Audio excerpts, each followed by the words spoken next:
दर्शकों नमस्कार। इस समय मौजूद हैं सतलोक आश्रम कुरुक्षेत्र में और यहाँ पर गरीबदास जी महाराज जी के बौद्ध दिवस के उपलक्ष्य में 3 दिवसीय जो महासमागम का आयोजन किया गया है वो आज दूसरा दिन है उसका। और यहाँ पर अखंड पाठ चल रहा है लगातार। लेकिन यहाँ पर एक घटना घटित हुई है जो कि हम सुना करते थे कि जो संत होता है वो लालच से दूर करता है, जो संत होता है दुराचारी को सदाचारी बनाता है। यानी संत के अंदर एक ऐसे गुण हैं जो कितना भी क्यों ना व्यक्ति बुराई से ग्रस्त हो उसको एक मानव ही नहीं बल्कि देवता बनाकर खड़ा कर देता है। यहाँ पर असल में एक ऐसी घटना घटित हुई कि यहाँ पर प्रदर्शनी है और प्रदर्शनी के साइड में ये भाई साहब हैं, ये लेटे हुए थे। इनके 50,000 रुपये गिर चुके थे और ये कैसे इनको मिले ये सारी कहानी अपने मुख से बताएंगे। लेकिन आज जो ये घटना घटित हुई इसको देखकर हम भी बड़े आश्चर्यचकित हुए कि 50,000 इतनी बड़ी रकम वापस लौटाया जाना अपने आप में वाकई में संत रामपाल जी महाराज जी का ज्ञान जो ये बताता है कि कितना अद्भुत ज्ञान है, कितना अद्भुत उनका समाधान है। तो आइए जरा बात करते हैं। जी क्या नाम है आपका? रणधीर है जी, रणधीर है जी मेरा नाम। और चीका से आया हूँ मैं। चीका से आया हूँ और गांव बलवेड़ा है मेरा। ये तो लगातार यहाँ पर आते रहते हैं? हाँ, 2-3 साल से संत रामपाल जी के शिष्य, उनके साथ प्रेम भाव होने के कारण उनके साथ मैं आ जाता हूँ। वो कहते हैं भी संत रामपाल जी महाराज ज्ञान सुनो, तब भी मैं आता। उनका ज्ञान बढ़िया लगता है मेरे को। क्या वाक्य हुआ आज आपके साथ? यहाँ 50,000 रुपये गिरने का वाक़ा बना मेरे साथ। वो ऐसे बना जब मैं यहाँ भंडारा लेने के बाद तो कुछ प्रदर्शनी में भक्त लेके गए मेरे को, उन्होंने प्रदर्शनी दिखाई। प्रदर्शनी में मैंने जैसे भी संत रामपाल जी महाराज का अनुभव हुआ देखा। उसके बाद हम रेस्ट करने के लिए बैठ गए। रेस्ट करने के बाद मैं लेटा हुआ था। उसके बाद मेरे 50,000 रुपये और गाड़ी की चाबी निकल गई। किस प्रकार से निकले? किस जेब में थे? इस जेब में थी जी। इस जेब से खिसक के गिर गई दोनों। तो किस प्रकार से निकले?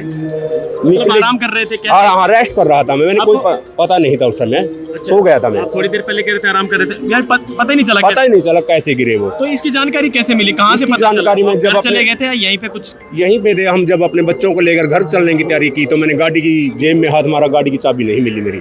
तभी मैं उसी जगह पर आके देखा, मैंने गाड़ी की चाबी मिल गई। 50,000 रुपये न मिलने के कारण मेरे को भाग दौड़ लगी। तो चलो फिर भी मैं यहाँ से चल पड़ा। तो उसके बाद में कुरुक्षेत्र अपना 3rd गेट पे जाने के बाद मेरे को पूरा अनुभव हुआ ना भाई ये तो क्लियर हो गया, गाड़ी में भी नहीं है पैसे। तो अब अच्छा पैसे नहीं, वहाँ से वापस हुआ मैं। तो एक भगत को फ़ोन लगाया, जैसा ही मेरा जानकार था वो, भगत जी ऐसे बात हो गई, मेरे 50,000 रुपये गिर गए, कैसे करना है। भगत जी ने कहा परमात्मा चाहेगा जो ऐसा होगा, बाकी कहाँ हो आप। मैंने बता दिया, जगह बताई तो वापस हुआ। वापस होने के बाद तो 50,000 रुपये मेरे को अलाउंसमेंट मिली यहाँ हुई। 50,000 रुपये किसी गिर गए हैं। तो उसके बाद मैं रास्ते में 2 शब्द मैंने भी सोचा, भाई परमात्मा अगर है तो मेरे 50,000 में मिल जाने चाहिए, तभी परमात्मा। तो अनाउंसमेंट हुई यानी कि आपको तसल्ली होगी कि अनाउंसमेंट हुई है तो कहीं ना कहीं पैसे हैं। हाँ। तो अनाउंसमेंट कैसे आपने कराई थी भाई साहब? जी हाँ, मैं संत रामपाल जी का शिष्य हूँ जी।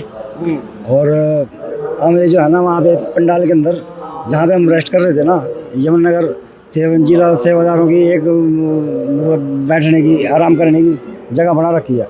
वहाँ पे ये भाई साहब लेटे हुए थे। इनके पैसे ये बता रहे हैं अभी, इनके पैसे वहाँ गिर गए थे। तो ये पैसे जो है ना हमें मतलब वहाँ पे मिले हैं। तो हमने जो है ना जान के एक बात है जी, पूछिए। आपने क्या सोचा जब आपको वो पैसे मिले? हमने सोचा भाई ये जो पैसे मिले ना, ये जो पैसे हैं ये किसी सज्जन के गिर गए हैं, तो इनको क्यों ना वहाँ पे जमा करवा दें। तो ये आपके सामने लेटे हुए थे कि बाद में आए आपको? ये पता नहीं लगा जी। अच्छा हाँ। मतलब आपको मिले हैं? हाँ, ये मिले हैं। इनको मिले हैं? बुजुर्ग हैं, इनको मिले। हाँ। आप भी यमुनानगर से? हाँ, रघुवीर दास है जी, गाँव कुटीपर, जिला खिदराबाद ब्लॉक, यमुनानगर से। अच्छा, तो दोनों लोग अनाउंसमेंट में लेकर आए, तो क्या प्रतिक्रिया रही यहाँ पर? तो यहाँ पर हमने भगत से जमा करा दिए भी, ये किसी के 50,000 रुपये गट्ठी गिर गई है और अनाउंसमेंट कर दो, जिसकी भी होगी वो ले जाएगा अनाउंसमेंट समझोगे। अच्छा। तो सर 50,000 रुपये देख के आपके मन में कोई लालच नहीं आया किसी प्रकार का? लालच तो परमात्मा ने खत्म कर दिया जी, सतगुरु महाराज ने। अच्छा एक बात बताइए रामचंद्र जी, वो तो कह रहे हैं लालच नहीं आया, चलो उम्र है उनकी, लेकिन आपकी उनके बराबर उम्र नहीं है। आपको तो लालच हो जाना चाहिए था, क्योंकि आज अगर रास्ते में 5 रुपए भी पड़े मिल जाते ना तो लोग झाड़ फूंक कर उसको जेब में डालते हैं कि हाँ भाई ये तो मेरा हो गया। जी आप ठीक कर रहे हैं। और लेकिन ऐसा है ना जी, ये जो हमारे सतगुरु रामपाल जी महाराज है ना, इनका ज्ञान ही ऐसा है जी। इनका ज्ञान, उन्होंने ऐसा ज्ञान दे रखा है कि जो अगर दूसरे का धन भी पड़ा मिले जाए ना, हमारे लिए मट्टी समान है जी। तो कहने का मतलब ये है जी भाई, ये हमारे लिए कि कोई भी मायने नहीं रखती है चीज़। अच्छा, हाँ जी। तो ये गुजर बसर आप कैसे करते हैं? उसको भी मट्टी समझते हैं या कमाते हैं? क्यों नहीं, वो तो हमारी मेहनत की कमाई है जी। अच्छा, मतलब मेहनत की कमाई खाएंगे। बिल्कुल जी, बिल्कुल। तो इतनी बड़ी रकम को आप इतनी आसानी से मट्टी कैसे कह सकती हैं? ऐसा जी, हमारे लिए तो मट्टी है जी, क्योंकि हमारे गुरु जी का ज्ञान ऐसा है।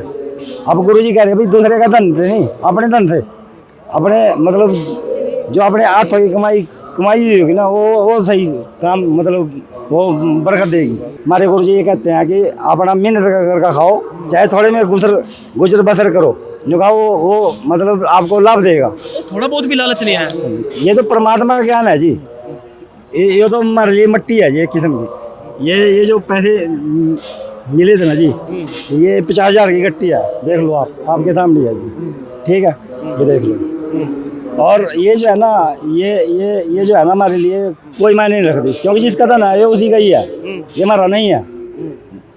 तो अच्छा, मान लो आप ये धन हड़प लेते तो क्या होता? आप कहते हैं कि बड़ा डर लगता है। नहीं। मान लीजिए हड़प लेते और जेब में डाल लेते, कुछ काम आ जाते थोड़ी देर के लिए, मान लीजिए कुछ लोग लालची ऐसे होते हैं, देखो जी, हमारे तो क्या होता है? देखो सुनो, हाँ वो तो है जी। देखो संसार के जो लोग हैं वो तो लालची होंगे ही, क्योंकि उनको तो मिल जाएगा। बहुत लोग ईमानदार आज भी पड़े हैं, आप जैसे बहुत लोग हैं ईमानदार, लेकिन कुछ लोग हैं जो पैसे देकर वापस भी नहीं करते। हम बिल्कुल हैं जी ऐसे संसार में। उनके तो साथ क्या होगा मान लो वापस नहीं करते? उनके साथ देखो जी, ये तो परमात्मा का विधान है, जिसने जैसा लिया उसको वैसा देना पड़ेगा। परमात्मा कहते हैं तुमने उस दुर्गा का महल नहीं देखा जहाँ धर्म रह के तिल तिल का लेखा। ये तो मेरे भी बहुत 50,000 की रकम है जी। अच्छा, वहाँ पे तिल तिल का लेखा है हाँ जी, उस दरगाह में है? बिल्कुल बिल्कुल जी। अच्छा, हाँ जी, तो इसलिए ये हमारे लिए मट्टी है जी। ये तो जिसका है उसी का ही है। तो ये हमारे गुरु जी की शिक्षा है, अभी जिसका है उसको आ जोड़ के वापस लौटा दो जी। तो देखिए यहाँ पर 50,000 रुपए हैं जो दिए जा रहे हैं, वापस दे रहे हैं सर को जिनके गुम हुए थे। और यहाँ पर आप देख सकते हैं तस्वीर जो है 50,000 रुपए जो यहाँ पर दिए जा रहे हैं। और इन्होंने हमें फ़ोन किया, सर आपने कहा था कि आप आइए हमारी वीडियो बनाइए, आप क्यों इतने उत्साहित हुए? चुपचाप पैसे लेते निकल जाते हैं? ये ऐसा ज्ञान सुना सा उससे बढ़कर मिला मुझे। जैसे समाज में सुनता था रामपाल जी का ज्ञान ऐसा है, रामपाल जी का ज्ञान ऐसा, आज मुझे पूरा यकीन हो गया। मेरे 50,000 गिरने के बाद आज 50,000 रुपये वापस लौटा दिए इनके शिष्यों ने, संत रामपाल जी महाराज के ने। संतुष्ट हैं आप आज पूरी तरह से? संतुष्ट से भी परे हैं बहन, में कोई प्रयोग नहीं कर सकता ऐसा सब जिन्होंने ऐसा कर्म करके दिखाया मेरे को। आज मुझे पूरा महसूस होया। क्या काम करते हैं आप? लोहार का काम करता हूँ भाई, मैं मेहनत मजदूरी का काम करता हूँ।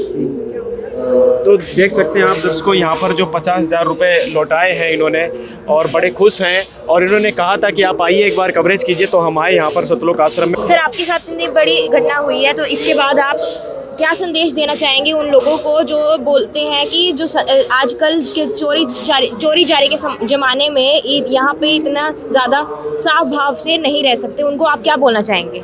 भाई हम तो यही कहना चाहते हैं, जितने भी संत रामपाल के शिष्य हैं इनकी तरह ये समाज सुधरे, तब कोई समाज में सुधार आ सकता है। नहीं खाना कोई नहीं है इस टाइम। जैसे कि इनने 50,000 रुपये लौटाकर इतनी काम किया है कि मैं बखान नहीं कर सकता, ऐसे ही संत रामपाल के शिष्य की तरह समाज सुधारक बने, तब जाके कुछ समाज में सुधार हो सकता है, नहीं तो बिल्कुल नहीं। देखिए यहाँ पर बहुत बहुत धन्यवाद सर आपका। तो यहाँ पर ये 50,000 की रकम है, इनके हाथ में सौंप दी गई है। और 50,000 कोई छोटी रकम नहीं है। लोहार का काम करते हैं, अच्छा कमाते हैं और खुद का खाते हैं, लेकिन मेहनत की कमाई जब गिर जाए तो कितना दुख होता होगा, और वो दुख जब सुख में परिवर्तित हो जाता है, तो वही मेहनत की कमाई दोबारा से मिल जाए तो कितना सुख का अनुभव होता होगा। आज इनकी जो चेहरे पे एक बार बार धन्यवाद कह रहे हैं अपने मुखारबिंद से संत रामपाल जी महाराज जी को, उस धन्यवाद ही ये बयां कर रहा है कि आज कितने खुश हैं और कितने ये संत रामपाल जी महाराज जी को लेकर, उनके ज्ञान को लेकर प्रभावित हैं। तो वाकई में संत रामपाल जी महाराज वो संत नहीं बल्कि कहीं ना कहीं एक अवतार जरूर हैं जो समाज को सुधार रहे हैं। धन्यवाद।